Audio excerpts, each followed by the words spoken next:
जय हिंद। स्वागत है आपका एनआईटी मित्र में। तो बच्चों, आज का हमारा जो टॉपिक है, हमने स्टार्ट करा है इंटीग्रेशन मैथमेटिक्स। अपन ऐसे ही अप एंड डाउन करते रहेंगे जिससे अपन बोर ना हो।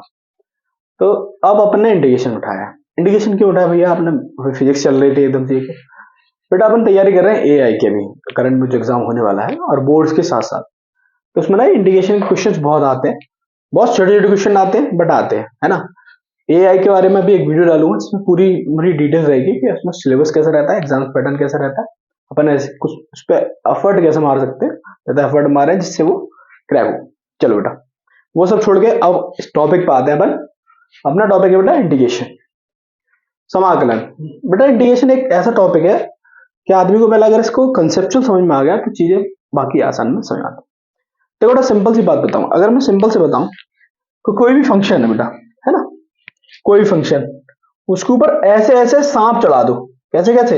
ऐसे ऐसे उसमें सांप चढ़ा दो। किसके सापेक्ष? एक्स के सापेक्ष, यानी डीएक्स लगा दो।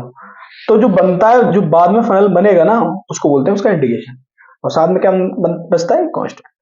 ये इंटीग्रेशन की परिभाषा होती है। सर ये तो मैथमेटिकल परिभाषा बता दिया आपने, वैसे बताओ। मैंने वैसे बताऊंगा।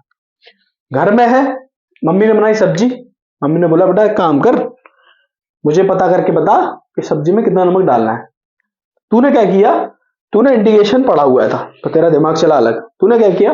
मम्मी से बोला मम्मी मुझे लाओ, काम करो, चम्मच दो। तूने क्या किया? चम्मच से सब्जी ली थोड़ी सी और अपने मुंह के अंदर डाली, प्रवेश कराई। उसके बाद तुमने बोला मम्मी को, मम्मी एक चम्मच में नमक डाल दो। तो तुमने दरअसल किया क्या? तुमने क्या किया कि तुमने एक छोटा पार्ट लिया, यानी मैंने क्या किया, एक छोटा पार्ट लिया, वो छोटे पार्ट पे काम किया, यानी छोटे पार्ट के हिसाब से सोचा कितने नमक की जरूरत है, उतने नमक चढ़ा दिया। यानी ये सांप क्या बताता है, उस हिसाब से पूरी लिमिट चढ़ाता है। आगे पढ़ोगे आगे लिमिट। ये क्या करता है? छोटे को बड़ा कर देना। इंडिकेट करना मतलब बड़ा कर देना। ये छोटे को तुमने बड़ा कर दिया अपनी जरूरत के अनुसार। जो बाद में बना उसको बोलते हैं उसका इंटीग्रेशन। यानी जो पूरी सब्जी बन जाएगी तुम्हारी, वही कहलाएगी, क्या बोलेगी? इंटीग्रेशन। इंटीग्रेट सब्जी, है ना। इंटीग्रेशन से सब्जी समझा दी सर आपने, वाह क्या बात है ना। अपन क्या किया, छोटे हिस्से पे काम करते हैं, उसको बड़ा कर देते हैं जरूरत के हिसाब से, उसको बोलते हैं इंटीग्रेशन, है ना। ये चीज कैसे और काम आएगी? नॉर्मल सी बात बोलूंगा। अपन क्या करेंगे, कलर की बात करते हैं। एक कटोरी में अगर थोड़ा कलर डालने पर तुम्हारा लिमिटेड कलर आ जाता है। यानी अपन ने क्या किया, एक कटोरी का कलर हमें पता है कितना रहता है ना। अगर उसमें पॉइंट भर हमने यूज किया है तो उसके हिसाब से चेंज करता है। वैसे एक बड़ी बाल्टी में क्या करेंगे हम, उसके अकॉर्डिंग उसको डालेंगे। तो हम क्या कर रहे हैं, इंटीग्रेशन तो कर रहे हैं। पहले हमने छोटे पे करके देखा, वही काम हम बड़े पे कर देंगे। तो बेटा ये था इंटीग्रेशन की परिभाषा। अब इसमें बहुत सारे फॉर्मूले आते हैं। इंटीग्रेशन बेटा दरअसल होता क्या है, डिफरेंशियल का उल्टा होता है। जैसे किसी ने बोल दिया कि D Y D X of sine क्या होता है, तो बोलोगे भैया ये तो कॉस एक्स होता है। मैं बोलूं बेटा अगर इंटीग्रेशन करियो कॉस का, तो बोला कॉस का इंटीग्रेशन क्या होगा, तो उल्टा हो गया। मैंने क्या बोला, उल्टा कर दे, तो कॉस का इंटीग्रेशन साइन हो जाएगा, साइन हो गया, ये साइन एक्स हो गया, प्लस सम कांस्टेंट बचता है। कांस्टेंट बताऊंगा बाद में कि कांस्टेंट होता है। दरअसल क्या किया बनना, साइन मतलब डिफरेंशियल का जस्ट उल्टा कर देना, वो इंटीग्रेशन हो गया। इस चीज को हम फॉर्मूलेज में समझेंगे और बाकी चीजों में समझेंगे। देखो बेटा, अपने x की पावर n का इंटीग्रेशन किया, n x की सॉरी डिफरेंशियल किया n x की पावर n माइनस, है ना। इंटीग्रेशन में क्या कर दिया अपन ने, अगर पावर इसकी रिज्यूम हो जाए वापस से, पावर भी कम हो रही है, वापस से पावर बढ़ जाए एक पावर, तो काम हो जाएगा। इस पे क्या किया अपन ने, वही काम किया, पावर एक बढ़ा दी, है ना। बस यही काम है। अब देखो बेटा, साइन का इंटीग्रेशन डिफरेंशियल किया तो कॉस हो गया, कॉस का इंटीग्रेशन करूंगा तो साइन आना चाहिए, वही काम यही हुआ। देखो कॉस का इंटीग्रेशन किया तो साइन आ गया, है ना, ठीक है। अब कॉस का डिफरेंशियल किया तो माइनस साइन एक्स आ गया। तो अगर मैं साइन का करूंगा तो माइनस कॉस एक्स आना चाहिए, साइन का डिफरेंशियल इंटीग्रेशन किया तो माइनस कॉस एक्स आ गया।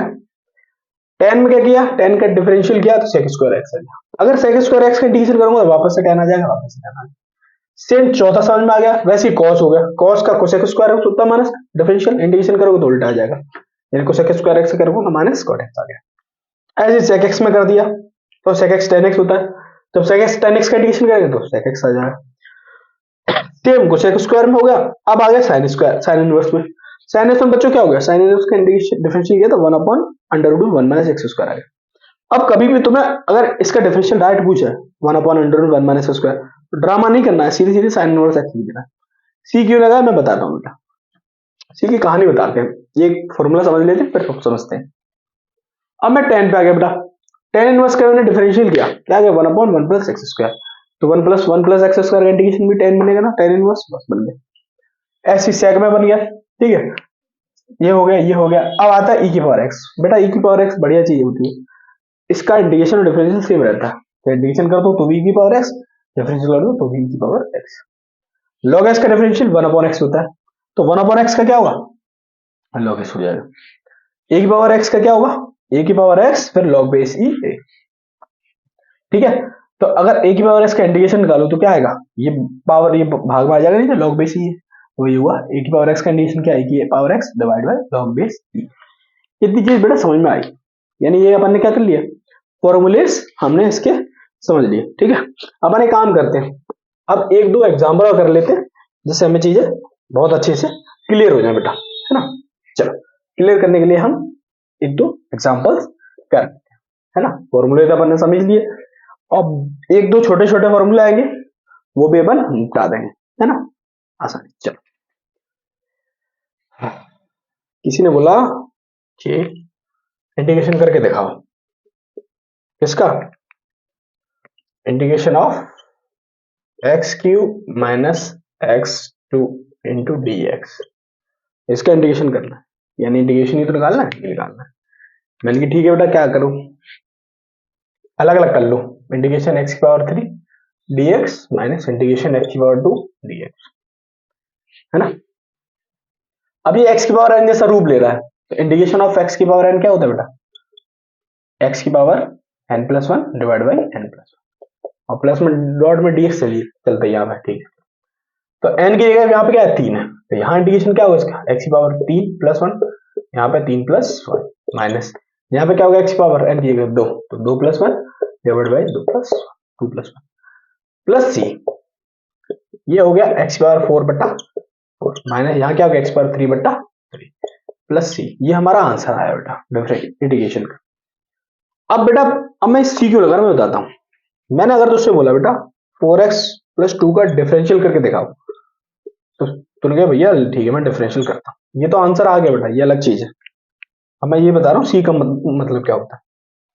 तूने किया भैया क्या है, काम करो 4 करो D by D X of x कर दो plus 2 into D by D X of 1 कर दो, है ना।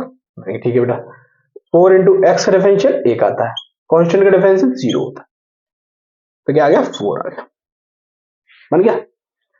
अब मैंने कहा बेटा जब तूने इसका डिफरेंशियल ये करा, इसका इंटीग्रेशन भी वापस ये आना चाहिए ना, ठीक है। तो इंटीग्रेशन किया, इंटीग्रेशन ऑफ 4 डी एक्स क्या होगा 4 इंटू एक्स होगा प्लस कांस्टेंट, कांस्टेंट जरूरत इसलिए पड़ गई क्योंकि अगर कांस्टेंट ना लगाओ तो ये दो नहीं आ पाए, तो अगर तू इंटीग्रेशन करेगा सी ना लगाया तो 4x आएगा इंटीग्रेशन इसका, लेकिन एक्चुअल में इंटीग्रेशन क्या आना चाहिए इसका 4x प्लस 2 आना चाहिए, यानी कहीं ना कहीं हमने कांस्टेंट मिस किया होगा, तो वो कांस्टेंट सी है। कि भैया नहीं अगर मान लो 4x का करूं तो 4x ही तो आएगा, मैंने बिल्कुल आएगा। जब 4x का करोगे केवल तो 4x आएगा इंटीग्रेशन, सॉरी डिफरेंशियल क्या आएगा 4 आएगा, इंटीग्रेशन क्या आएगा 4x आएगा, सी क्या हो जाएगा उस कंडीशन में सी 0 हो जाएगा। यानी ये जो कांस्टेंट बनना है ना बेटा, ये कांस्टेंट ये बहुत जरूरी है, ये किसी में भी आ सकता है। तो बेटा इतनी बात हमारे यहाँ समझ में आ गई। पहली वीडियो में मैंने क्या समझा दिया आपको, फॉर्मूले समझा दिए। अब अपना काम क्या है, अपन को भाषण देना ही नहीं है ना, अपन चीज मजा करेंगे, चिल करके अपन क्वेश्चंस बनाएंगे, है ना। चलो तो बेटा इसके लिए बहुत बहुत धन्यवाद वीडियो के लिए। तो